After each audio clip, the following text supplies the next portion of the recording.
This lecture is basically an answer to the two questions that I'm asked the most, and they are, how did you become a Nazi hunter? That's what everyone wants to know, and usually, very often, people tell me, you know, that was my fantasy growing up. My fantasy was to become a Nazi hunter and catch those damn Nazis and do all sorts of terrible things to them. Now, it just so happens that that was not my personal fantasy. I'm not the child of survivors. Both my parents were born in the United States. I think, quite frankly, that if I were a child of survivors, I don't know if I could do this job. My fantasy was actually to be the first Orthodox Jew to play basketball in the NBA. It's true. It's the equivalent of rugby and cricket in South Africa. The other question is, how do you do what you do? So I want to tell you three stories about three different cases, which will illustrate how we operate, what problems we face, the frustrations, trials and tribulations, and what keeps us going. The first story is about probably one of the most famous criminals of Nazi Germany, the infamous angel of death of Auschwitz, Dr. Joseph Mengele. In 1984, the Simon Wiesenthal Center sent a request to the U.S. National Archives for any and all information about Dr. Joseph Mengele. Now, at this point, no one knew where Dr. Mengele was. He had never been caught, or he had never been brought to justice, let's put it this way. And among the documents that the Wiesenthal Center received was a very surprising document, a document from a U.S. intelligence officer to his superior, dated early 1947, in which he informed his superior that according to information he had received, Dr. Joseph Mengele was arrested and released by the American Army near Vienna in late 1946. Now, this document was absolutely shocking. You mean to say that the Americans actually arrested Mengele and then they let him go? I mean, that's mind-boggling. In any event, the Wiesenthal Center made a relatively big scandal out of this information. And as a result, the United States government made three decisions. The Attorney General decided that the United States of America would look for Dr. Mengele. In other words, there was no reason for the Americans to look for him, okay? Ostensibly no reason. And the second decision was that they would try and investigate, they would check whether Dr. Mengele had ever entered the United States. Because at this point, in 1986, it was well known that thousands of Nazi war criminals had actually entered the United States, posing as innocent refugees. And the third decision was to investigate whether or not this information that the American Army had arrested and released Dr. Joseph Mengele near Vienna was true. Now, that investigation was entrusted to the Office of Special Investigations of the U.S. Justice Department, which was the agency that dealt with Nazi war criminals and tried to bring them to trial. And I, at that point, was working for them in Israel as a researcher. Now, the assignment that I received was the following. The person who had told the U.S. intelligence officer that Mengele had been arrested and released was a man named David Freiman. He was a survivor of the Lodz ghetto, and the last deportations, among the last deportations to Auschwitz were the people from Lodz who were deported there in the fall of 1944, and David Freiman was sent directly to work in Dr. Joseph Mengele's clinic. So in other words, he knew very well who Mengele was. There was no possibility here of mistaken identity or anything of the sort. But the question was, how do you find David Freiman? Now remember, we're talking 41 years after the end of the war. So I did most of my work at Yad Vashem, and a colleague, a friend, David Silberklang, who's actually still working at Yad Vashem, suggested that I look in the files of something called the International Tracing Service. Now, the International Tracing Service was set up by the International Red Cross after World War II because the Red Cross was getting literally millions of requests for information about people who had lived in Europe during the war. What happened to my father? What happened to my cousin? What happened to my dear friend? Now, in those days, in the late 40s, there were no databases. So basically what they did was they recorded for every request that they got about a person, there was an index card, and those index cards were put on microfilm, and there were over 16 million index cards in this file. Now, I had never used this material before, but I assumed that it was all about Jews, because that's why it was at Yad Vashem, of course. And another interesting point was that the material was actually the property of 14 different countries, but it was closed to the public, or virtually closed to the public. The only people who could get information were relatives. In other words, if you wrote to the center where this information was stored, the originals were stored in Arelsen, West Germany, near Frankfurt. About 9 months later, you might get an answer. But if, for example, I would write to them and say, I'm a researcher for the US Justice Department or the Wiesenthal Center or something like that, you had no access. The only place in the world where there was free access to these documents was Yad Vashem in Israel. So I went to the files, I took out a couple of microfilms, and I started looking for David Freiman. But what's interesting is that the material was not organized according to a regular alphabet. And that, as it turns out, was probably the luckiest thing that ever happened to me. It was organized by a phonetic alphabet, which means that, for example, double letters are treated as if it's one letter. I and J are the same. V and W are the same. And it took me about an hour, or maybe a little less, to get the hang of it. But in the course of that hour, I realized that my original assumption about this material was all wrong. Most of the people listed in the files in the International Tracing Service were not Jews. They were non-Jews. And these were people who were living in the displaced persons camp, set up for refugees after World War II. And in order to get privileges as refugees, they registered with the Red Cross, and therefore their information is listed in the files of the International Tracing Service. But the most important thing that was listed there, besides obviously the names, was the immigration destinations of these people.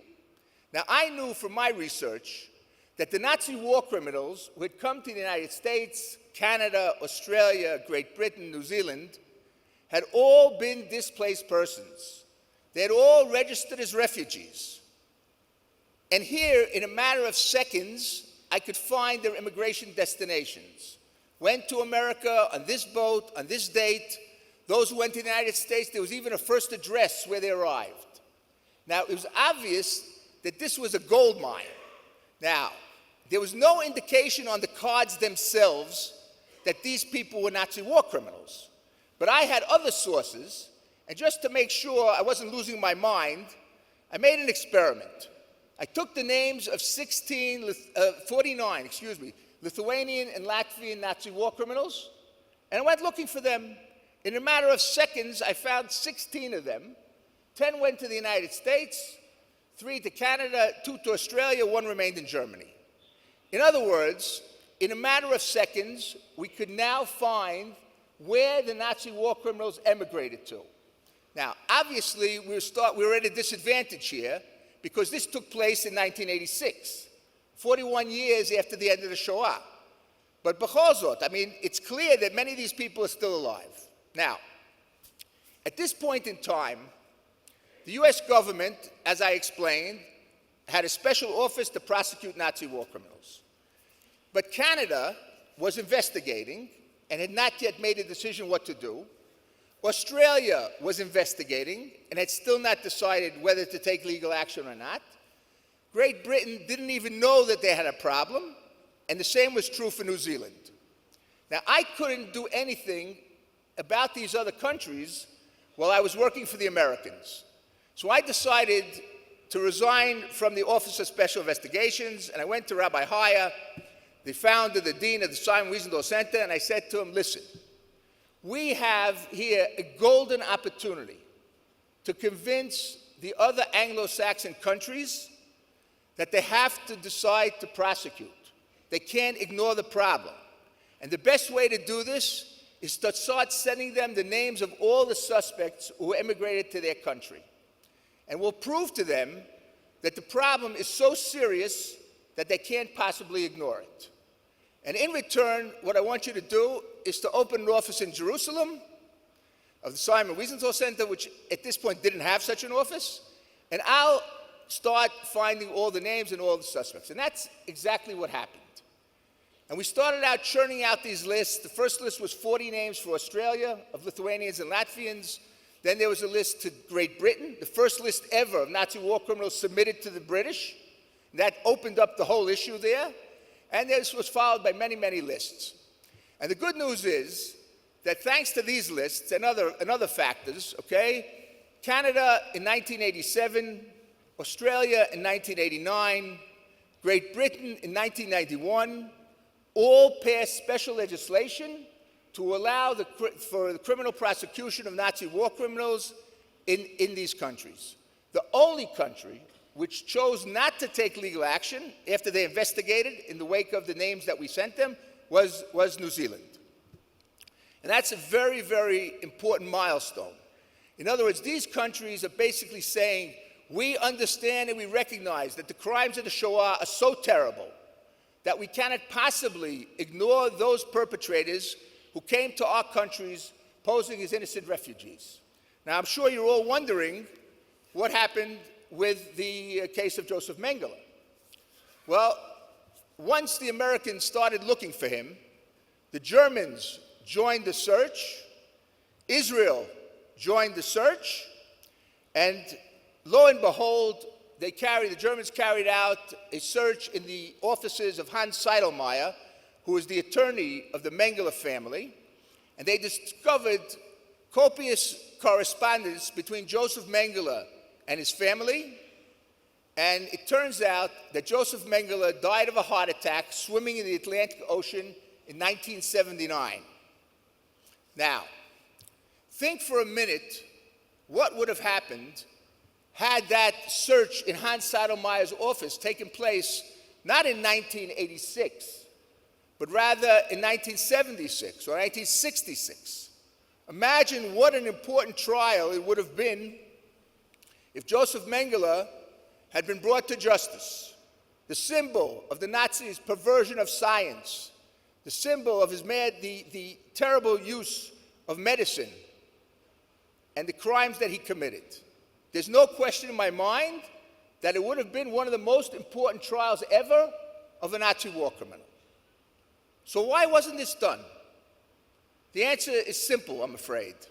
Lack of political will. There was not sufficient political will in Germany. Israel actually looked for him but didn't find him. That's a whole story in itself that I don't want to go into. And the other countries didn't do, or whatever. And South America, as you know, was relatively hospitable in those days to Nazi war criminals. And as a result, one of the arch criminals of World War II was never brought to justice. And it's interesting because that problem persists to today. The biggest obstacle that we face in our work, most people assume, of course, it's difficult to find these people. But I have news for you. The people we're bringing to justice today, it's not that difficult to find, because these are not the top Nazis who adopted aliases, who changed their identities. These are people who thought, and for 60 years they were right, that no one would bother looking for them. So it's relatively easy to find them, and in some cases we're actually able to find the evidence, whether it's witnesses or documents.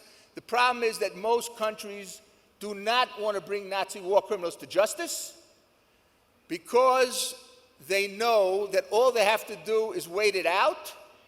You know what? The best way to explain it is to compare a 90-year-old Nazi war criminal to a serial killer.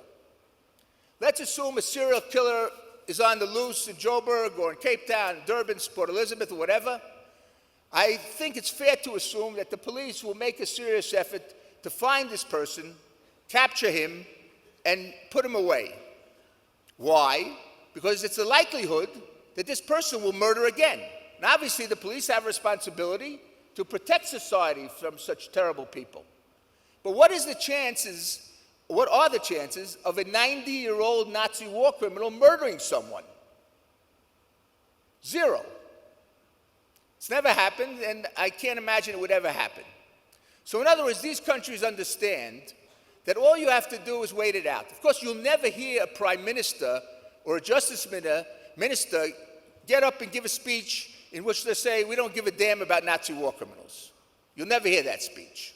On the contrary, they'll get up and they'll say, we're appalled by the crimes of the Nazis. We'll do everything in our power to bring people who committed such heinous crimes to the bar of justice. That's the speech everywhere.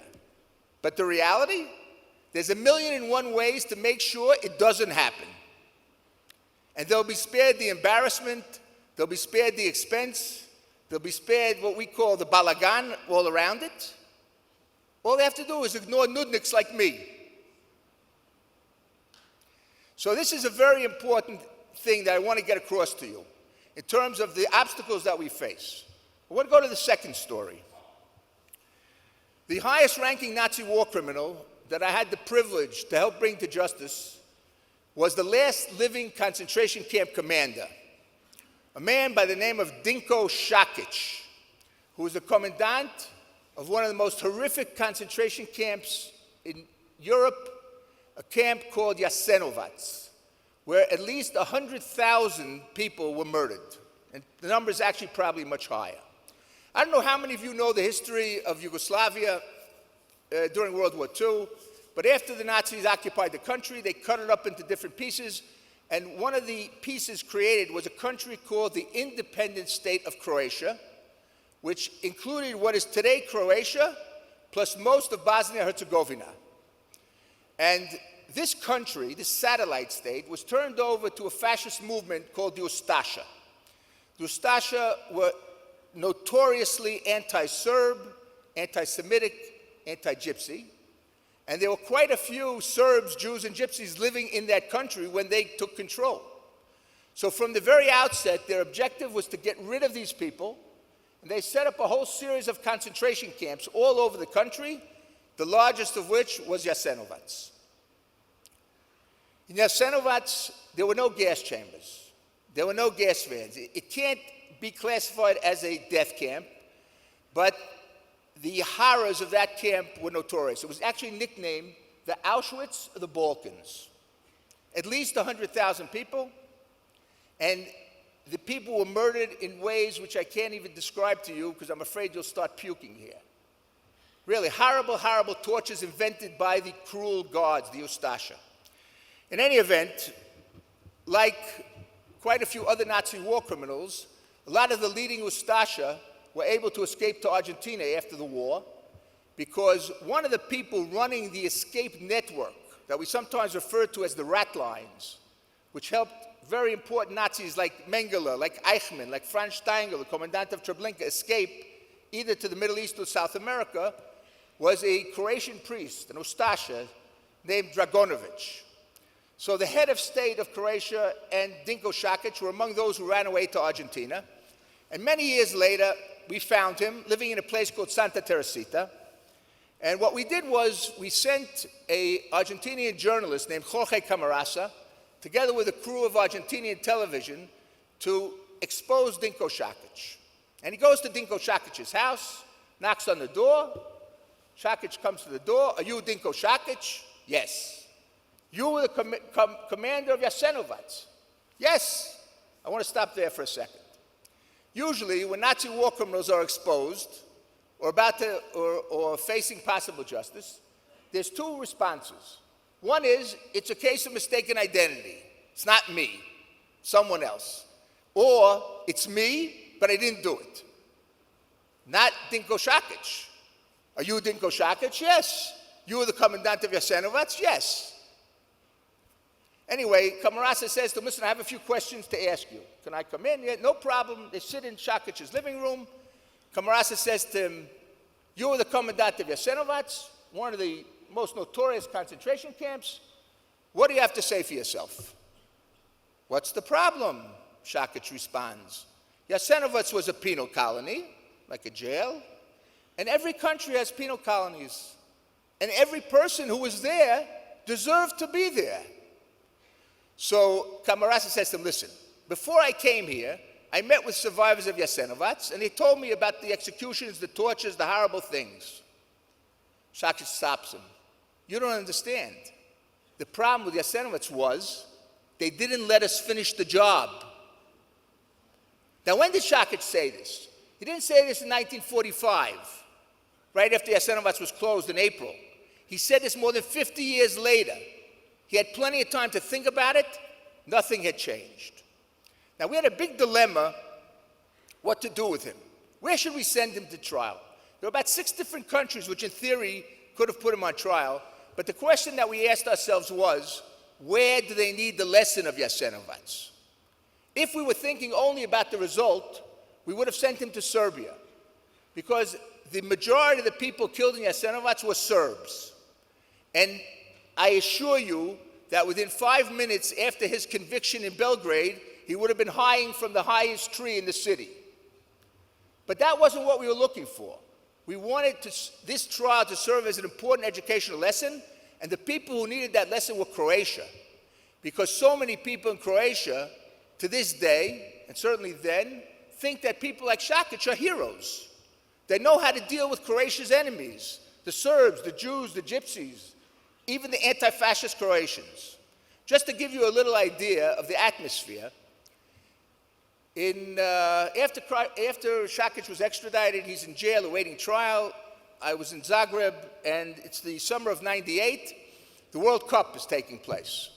Saturday night, July 4th, 1998, in one of the biggest upsets in World Cup history, Croatia defeats Germany in the quarterfinals of the World Cup, 3-0.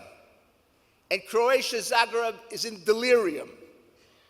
We leave the hotel, I was with my wife, we leave the hotel, we're walking out, within a couple of seconds, minutes rather, we see a group of 7 young men carrying an enormous flag. It was either a Croatian flag or a Stasha flag, we couldn't see. Anyway, they're marching towards us. I'm standing there with my kippah, and they're yelling, Dinko Šakić, Dinko Šakić. Now, Dinko Šakić is in jail. He's awaiting trial for mass murder. Why are they yelling his name? What does this have to do with Croatia's victory in the World Cup and the fact that they're going to be in the semifinals? He didn't score the goals for Croatia.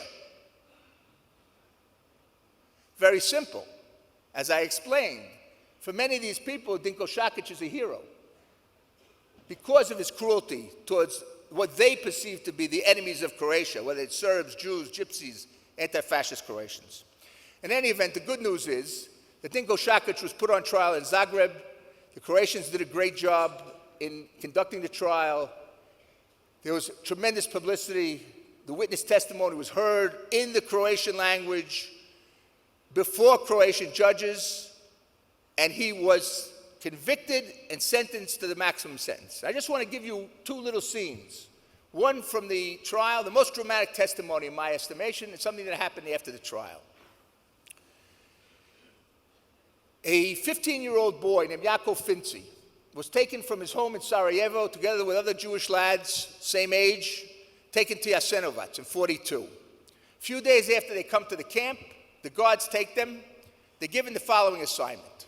The guards had murdered a whole bunch of inmates, and after they murdered them, they sawed off their arms and their legs, and they created an enormous pile of body parts on the edge of the camp. Then they took these young kids, Jakov Finci and the other Jewish boys from Sarajevo, and they said to them, okay, now you have to throw these body parts into the Sava River, which flows right nearby, at the edge of the camp. So Jakov Finci turns around to the guard and says to him, why are you doing this to us? So the guard said to him, because you murdered Jesus. In other words, if you want to understand how you get a Jasenovac, you take centuries of Christian anti-Semitism, you add the fascism of the Ustasha and the racism of the Nazis. By the way, there was not a single German or Austrian in this camp, ever, because they knew that the Croatians were doing such a good job. Okay? That's how you get a Jasenovac. One other thing happened right after the end of the trial. The court was in bedlam after the verdict was read because half the people there supported Šakić and the other half were there to see that he'd get the maximum sentence, which he got. In any event, I'm walking out of the courtroom. All of a sudden, I'm stopped by a tall, well-dressed gentleman, says to me, I have only one word to say to you. Hvala. Hvala is thank you in Croatian. He says to me, listen, if not for you, this trial would have never taken place. Now, initially I didn't know who it was, but then later on someone reminded me of the following. One of the dramatic testimonies at the trial was the following. One day some of the inmates had committed an infraction of the rules. Shakic immediately called a roll call. Everyone had to appear at the central square, line up in lines. Shakic is walking up and down the lines and at random taking out people to be hung in reprisal for this infraction. He comes to a doctor named Dr. Miller Boshkovitz, and he takes him out of the line. Miller Boshkovitz says to him, listen, I'm from Montenegro. He's not a Jew. I'm from Montenegro. And it's against my tradition to be hung. Shakic on the spot whips out his pistol, shoots him in the head 3 times, murders him. The man who stopped me was Miller Boshkovitz's brother, who never dreamt in a million years that Croatia, of all countries, okay, would put that Croatian patriot, Dinko Shakic, on trial, and he'd pay for his crimes. Now, this is one of the things that I want to emphasize. I face a lot of frustrations and a lot of obstacles in my work. I have all sorts of occupational hazards, like people dying before an investigation, dying in the middle of a trial, dying before an appeal. By the way, I'm the only Jew in the world who prays for the good health of Nazi war criminals. Okay? But there's one thing we learned from Simon Wiesenthal. We learned many things from Simon Wiesenthal. Okay? But one of the most important, something I take very seriously, is our obligation to the victims and to their families.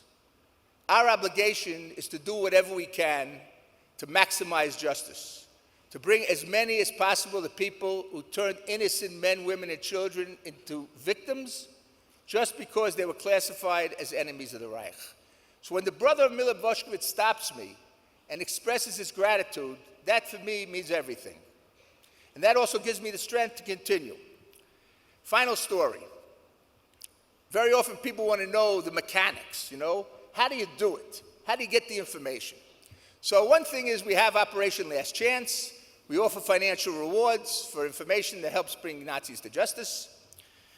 And sure enough, one day, a couple of years ago, I get an email from someone living in Scotland who wrote the following. I live in Scotland, I'm a Scotsman, I have a Hungarian girlfriend. And the Hungarians in Scotland have all sorts of social events. And one of the people who comes to these events is an elderly man who brags that he personally was involved in the deportation of Jews to Auschwitz, 1944. Terrible crime, 437,000 Jews rounded up by the Hungarian gendarmerie. That's like a mix between police and army, sent to Auschwitz where more than 80% were murdered on arrival. And I'm not Jewish, but I'm shocked by this person. I'm repulsed, absolutely repulsed. Maybe someone over there can research this and shut this guy up. I swear, that's what he wrote, shut him up. I was thinking of all sorts of other things to do to him, but shut him up, okay.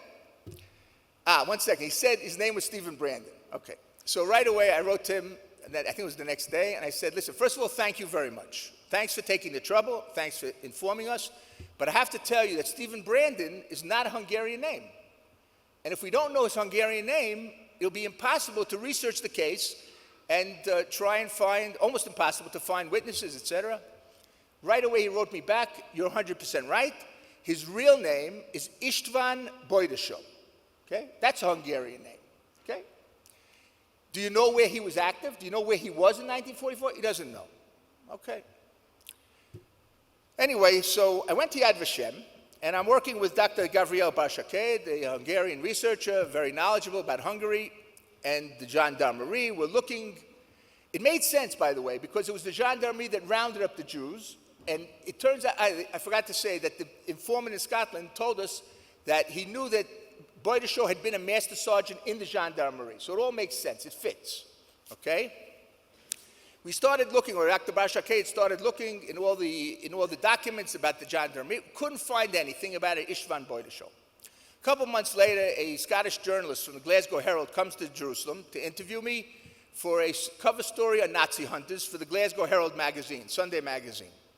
His name was Michael Turney. He made a very, very good impression on me. I said, you know what, Michael, I have a case in Scotland. I need your help. What's the story? I told him about Boydeshaw. I said, listen, what I want you to do is to call Boydeshaw and tell him that the Glasgow Herald is dying to do a 4-page features color story on Hungarians in Scotland. That's an important subject, no? It's Hungarians in Scotland. Okay? And he's dying to interview him. And I said to him, listen, my prediction is he's going to invite you to his house, and you go along with it and try and find out where he was during the deportations. So a little time went by. One day I get a call from Michael. He says, listen, there's good news and there's even better news. What's the good news? Boydeshaw, of course, insisted that Michael Turney would come to his house. Now, I knew that was going to happen because the informant had sent us a photograph of a monument, actually a slab, a big slab of granite that Boydeshaw had in his backyard to commemorate the 150th anniversary of Lajos Kossuth, who was a Hungarian nationalist's visit to Scotland. Okay? And on the bottom, he signed it, István Boydeshaw, Master Sergeant. So I was sure that he wanted to show him that slab, because that's a very important thing about Hungarians in Scotland, of course. In any event, sure enough, okay, so he says, the good news is this. Boydeshaw is from Miskolc. Okay, that's the 6th largest city in Hungary. 12,000 Jews or 14,000 Jews deported in the middle of June to Auschwitz. Yofi. What's the better news? He says, listen to this. You're not going to believe this. On the wall in Boydeshaw's house is a photograph of a much higher-ranking gendarmerie officer. And I asked Boydeshaw, and it's obviously not Boydeshaw, I said to him, who is that person on your wall over there? He says, oh, that's Shandor Capiro. He's a much higher officer than me. We were together during the war, and we're in contact all the time. What could be better than that, right? Okay, now, to be perfectly honest, I had no idea who Shandor Capiro was. Okay, unfortunately, I don't know the names of all the Nazi war criminals in the world. I'm trying my best, but, you know, my powers are limited. But the next day, I went to Yad Vashem to speak to Dr. Bar Shaked and tell him the good news that we have to focus now on Miskolc and to tell him about Capiro. So I go in there, and I tell him about Miskolc, Eziofi, it's great. And then I tell him that Capiro is alive, and his face went white. And I have to tell you, Dr. Bar Shaked is a very pious Jew. Very, very orthodox. And you know what his spontaneous reaction was? I'm going to say it first in Hebrew. You'll understand why as soon as I say it. Then I'll translate, for those who don't understand. His immediate reaction was, Ma, haben zona hazeh adayin b'chayim? You mean to say that son of a bitch is still alive? He knew who Shandor Capiro was. Shandor Capiro was one of a group of Hungarian officers who organized a massacre of Jews and non-Jews in the city of Novi Sad and its vicinity in January 42. Now, the interesting thing about this case was that all these officers had actually been put on trial in Hungary in December of 1943. The trial ended a month later. They were all convicted, given serious sentences.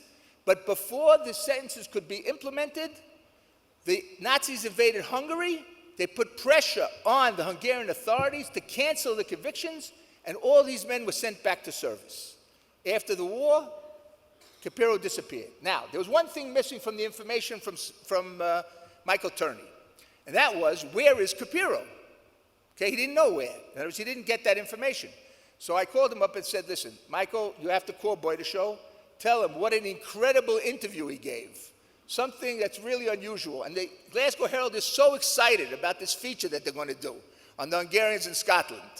But by the way, your friend Capiro, where exactly is he now? That was the question, okay? Sure enough, Michael called him. He's in Hungary. Now, this is a little sensitive because once I had exposed a Croatian Nazi war criminal, 91 years old, thinking that he wasn't going to go anywhere, right? He's 91. Sure enough, he ran away to Austria, the great haven for Nazi war criminals. So we have to be careful. In any event, it wasn't so difficult to find Capiro because Capiro was listed in the Budapest phone book. Okay, so we found him, and I gave in the case to the Hungarian prosecutors, And I said, listen, he was already tried in a Hungarian court. He was already sentenced. I want the sentence to be applied. So they said, listen, there's no statute of limitations on war crimes in Hungary. And if it was indeed a war crime, it was obviously a war crime, then we'll apply the sentence. We just want to find the verdict in the archives. 1 week goes by, they didn't find the verdict. 2 weeks go by, they didn't find the verdict. I realized already we're up against the problem. I called my friends in Serbia, because the crime took place in Serbia. Do you have a copy of the verdict of the 15 Hungarian officers who were involved in the murders in Novi Sad? We have it. First, they sent it to me in Serbian translation. Then they found the Hungarian original, and everything seemed on course. 4 months later, they say, we can't implement the verdict. Why not? Because the trial was canceled. The result, the conviction was canceled. I said to them, how can you do that? The only reason the conviction was canceled was because the Nazis occupied Hungary. Okay, so now, then the Nazis saved him, and now the Nazis are coming out of their graves to save him again. Said, no, don't worry, we'll start a new investigation. Okay, they start a new investigation. In the meantime, nothing's happening. Then Capiro sues me for libel. What was the libel? I called him a moral monster of the Holocaust. Now, I don't call every Nazi war criminal a moral monster of the Holocaust, but the reason that I did it was the following. On the night before the roundup started in Novi Sad, okay, the city was divided into sectors, and each officer was responsible for a certain sector. And what happened was that all the non-Hungarians in the city, Serbs, Jews, and Gypsies, were rounded up. They were taken to a theater in the middle of town, where a committee of Hungarian officers would decide if any of them should be released. The only ones who were released were Hungarians. If Hungarians had been accidentally arrested, they would be released. All the others were marched to the banks of the Danube, and there the teams of shooters waited for them. They stood in rows of 4, and they were mowed down row by row by row. And we even found one of the survivors, who was there as a 4-year-old child, on his father's arms. The only reason the murders were stopped was because a light plane landed on the ice on the Danube. It was minus 30 degrees. 2 officers get out from Budapest and say, what's going on here? This is not an authorized operation. The murder stopped. I said to this person, the survivor, how much time between you and being killed? 20 minutes. Had the plane landed a half an hour later, kaput. Okay, now, the orders that Capiro received were, if you encounter the slightest bit of resistance or anything, shoot. Don't hesitate. So Capiro was, at this point, 28 years old. He's already a lawyer. He knows that this is obviously an illegal order. So he says to the commanding officer, I want to see the orders in writing.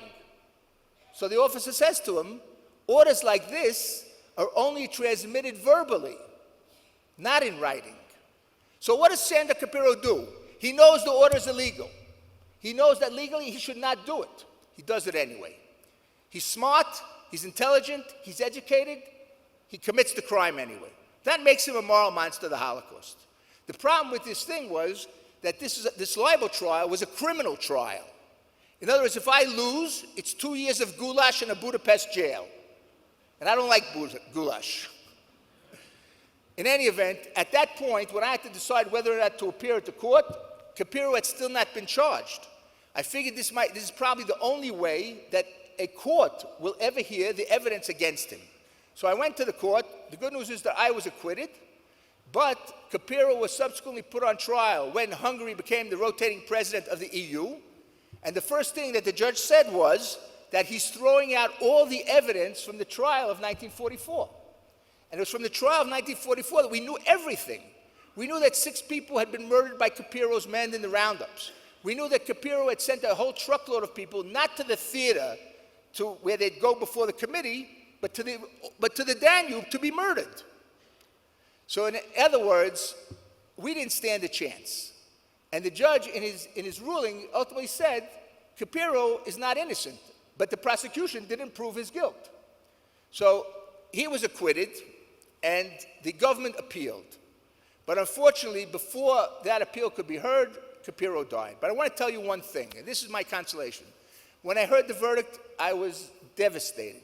I put in 5 years to try and bring this bastard to justice. Okay? And, and there was no doubt about his guilt. He had already been convicted. But remember, what I consoled myself was the following. First of all, it was the first time in the history of democratic Hungary that someone had been put on trial in Hungary. A Hungarian had been put on trial for Nazi war crimes. Second, I just want to tell you one scene, and then I'll close. On the day of the trial, when I came to the courtroom, I found 30 young people standing in front of the courtroom with big signs, "Thou shalt not murder." Remember Novi Sad, 1942. They were all wearing yellow stars, non-Jews, members of the Faith Church, the largest, fastest growing church in Hungary, and a church that's incredibly pro-Israel, incredibly pro-Jewish, philo-Semitic, and they helped me enormously in so many different ways. And to see those kids out there and to know that we knew, it was obvious to me that our efforts were not for naught, plus the fact that, quite frankly, we ruined Capiro's life.